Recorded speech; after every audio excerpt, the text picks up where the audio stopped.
Yang pertama, pengertian hadis sahih dan hadis hasan. Secara bahasa, sahih berarti sehat, selamat, sah, dan sempurna, sebagai lawan dari kata saqim atau sakit. Oleh karena itu, secara bahasa, hadis sahih adalah hadis yang sehat, selamat, benar, sah, sempurna, yang tidak sakit. Sedangkan secara istilah, hadis sahih adalah hadis yang sanadnya bersambung pada perawinya yang adil dan dhabit, tidak mengandung zat atau kejanggalan dan ilat atau cacat. Selanjutnya, pengertian hadis hasan. Secara bahasa, hasan berarti sesuatu yang diinginkan menjadi kecenderungan jiwa atau nafsu. Sedangkan secara istilah, hadis hasan adalah hadis yang sanadnya bersambung, diriwayatkan oleh periwayat yang adil, tidak mengandung syadz maupun illat, tetapi di antara perawi dalam sanadnya ada yang kurang dhabit. Yang kedua, persamaan dan perbedaan hadis sahih dan hadis hasan. Persamaan hadis sahih dan hadis hasan yaitu 1. Sanadnya bersambung, 2. Rawinya adil, 3. Rawinya dhabit, 4. Tidak mengandung zat, 5. Tidak mengandung ilat. Selanjutnya, perbedaan antara hadis sahih dan hadis hasan. Perbedaan antara hadis sahih dan hadis hasan yaitu terletak pada tingkat kedhabitannya.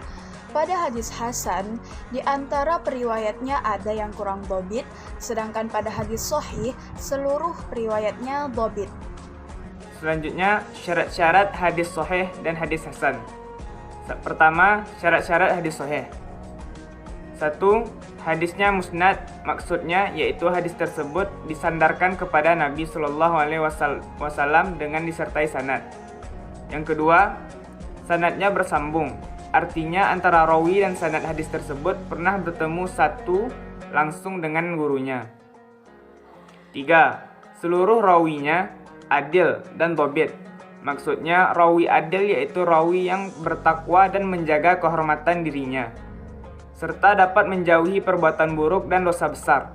Adapun yang dimaksud dhabit adalah kemampuan seorang rawi dalam menghafal hadis. 4. Tidak ada syadz, artinya hadis tersebut tidak bertentangan dengan hadis dari rawi lain yang lebih kuat darinya.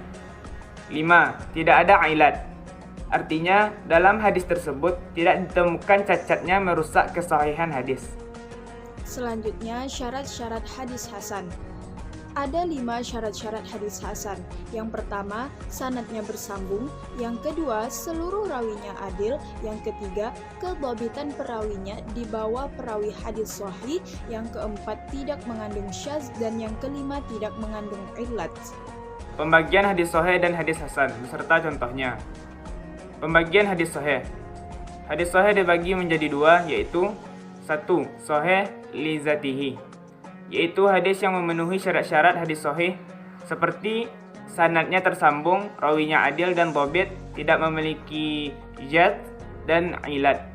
Contoh, yang artinya, telah menceritakan kepada kami Abdullah bin Yusuf berkata, telah mengabarkan kepada kami Malik dari Ibnu Syihab dari Muhammad bin Jubair bin Mut'im dari bapaknya berkata, aku pernah mendengar Rasulullah Shallallahu Alaihi Wasallam dalam sholat maghrib membaca At-Tur. Hadis riwayat Bukhari. 2. Sahih li ghairihi, yaitu sahih yang kesahihannya dibantu dengan adanya keterangan lain, yakni menjadi sahih karena dikuatkan oleh sanad atau keterangan lain. Contohnya, yang artinya dari Muhammad bin Amru dari Abu Salamah dari Abu Hurairah, ia berkata, Rasulullah Shallallahu Alaihi Wasallam bersabda, sekiranya tidak memberatkan umatku, sungguh aku akan perintahkan untuk bersiwak setiap kali akan sholat. Hadis riwayat At-Tirmizi. Selanjutnya, pembagian dan contoh hadis hasan. Hadis hasan terbagi menjadi 2, yaitu yang pertama hadis hasan li zati.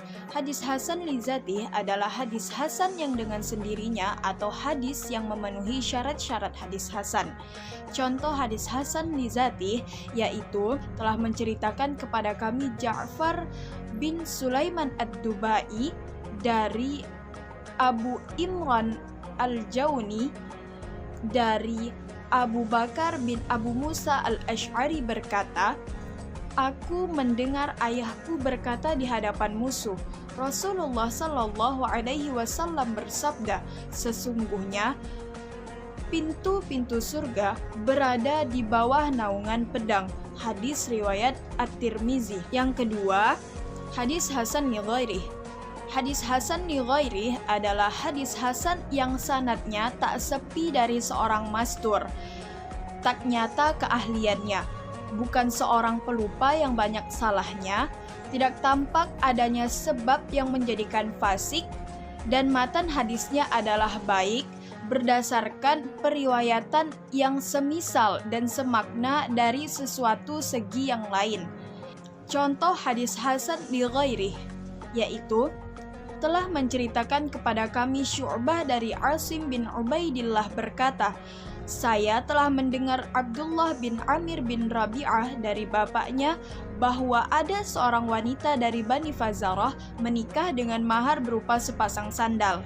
Rasulullah Shallallahu Alaihi Wasallam bertanya, apakah kamu rela atas dirimu dan hartamu dengan 2 sandal ini? Dia menjawab, iya. Kemudian Rasul Shallallahu Alaihi Wasallam membolehkannya. Hadis riwayat At-Tirmizi.